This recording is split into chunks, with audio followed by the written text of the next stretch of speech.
Sometimes I think I get a bit carried away with fussing about how we need to do better, to be kinder, to improve our attitudes, to set the world order right, and at the very least, to redo my own life.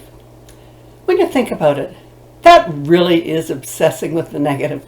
What is needed is to spend more time appreciating how much is right, how fortunate and blessed we truly are, what great lives we get to lead. How often, when we lie down at the end of the day and run through all the happenings of the past 24 hours, do we feel really quite pleased with oneself? Or do we even consider what went right? We're awfully good at examining our consciences for the errors of our way, atoning, confessing, all those things. But do we consider the great and the good? What kind of a day was it? Was it the perfect day to go for a walk, shuffling through the falling leaves and glory of the autumn flowers? Did you dine with old friends and share happy memories over the food and wine? Did you get out the tennis racket or the tracksuit and go for a new family record?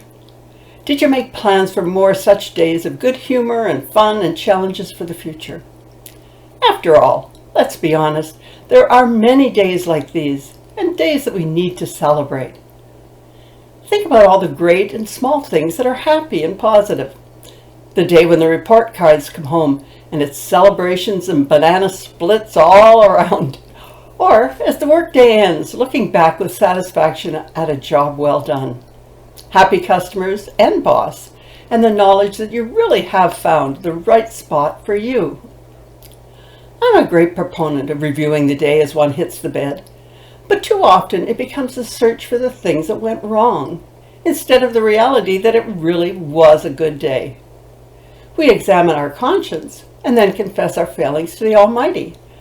But we don't very often appreciate and recall the things we did that were right and good and put them on the plus side of our evening's review. It's almost a form of misplaced pride, not taking pride in what is well done, not taking pride in what is enjoyed, what was shared, and what was appreciated. I'm a great believer in the adage, yesterday is gone, time took it away. Tomorrow may not come, but I have today. We cannot change one moment of the past, so there's no point fussing about what one should have done. However, reviewing the day to see if there are reasons to confess or set things right or learn lessons makes sense. The sooner a wrong is righted, the better. But that does not change the day's events. Harsh words said cannot be retracted, but apologies help. Money foolishly spent cannot be reclaimed, but a lesson may be learned for future decisions. And overindulgences may have their own revenge in a hangover or increased waistline. But we also need to acknowledge and delight in the good bits of the day. They too may merit follow-up, whether in a swift prayer thanking God for the glorious day, or in jotting off a note or making a call to someone who made the day special to say thanks, or just in storing a memory away to be recalled to warm one on a stormy day and bring a smile to your lips. The reality is that most days are good days. Most people we meet and work with and worship with are good people. Most intentions are good intentions, and most of us do the best we can, most days, with most people, in most of the circumstances. Admittedly, there are days when we fail spectacularly, when we lose our temper and cross lines that should never be crossed, days when we walk away from problems rather than solving them, days when we turn our backs and walk away from those who need us. Those days when we wish we had been born in another family, or age, or continent, or best of all, on some other planet. Well, those are days too. And there are a few people that will cross our path who are particularly attracted to the evil, who are abusers, who are drug dealers, who are jealous and selfish and add nothing positive to our lives. And hopefully we identify them and walk away from their influence as quickly as possible. There are patterns of behavior that grow and develop that hurt others that must be fought. Racism and sexism and all the other isms that cause pain and disadvantage. And we count among our good days the ones when we stand up against those isms and the ignorant and the woke folk who are indifferent or delight in the pain they cause others. But again, they are just fringe folk. They are not the majority.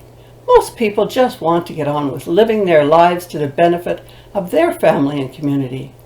Very few get up in the morning plotting revenge or seeking sorrow for others. Most of us just want to love and be loved, to care and be cared for, to grow old with those who are important to us, doing good for those whose lives we touch, and being thought well of by those with whom we work. Today is life, the only life we can be sure of. Each moment is a gift from God, and we will use up each moment doing good or doing bad, or just being. Every moment does not have to be significant. Every moment does not have to be world-changing, but it is a moment not to be wasted on regrets for yesterday and things that cannot be changed. It can be a moment to plan and to dream, to savor, to live, to love.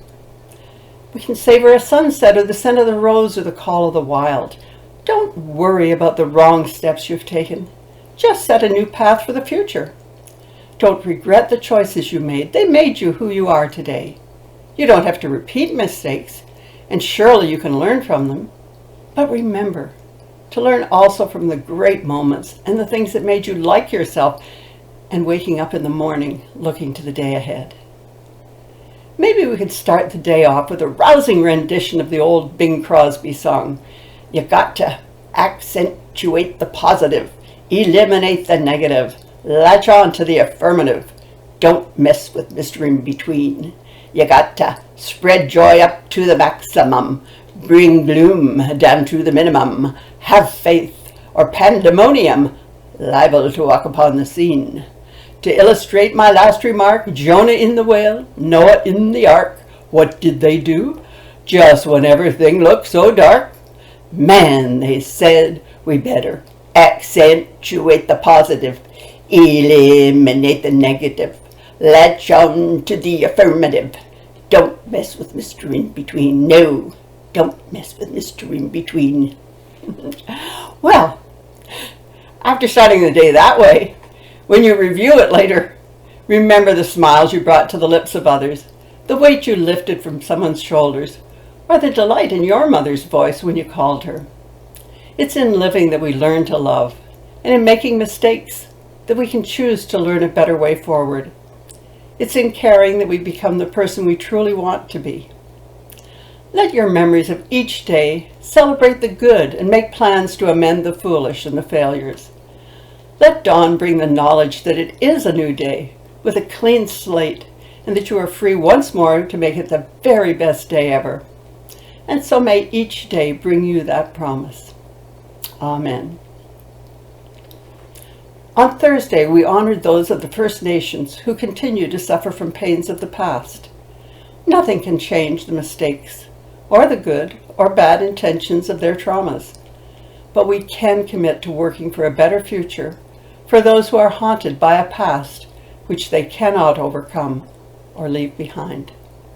May each of us help ourselves and others to overcome pains from the past that hurt our todays and our tomorrows.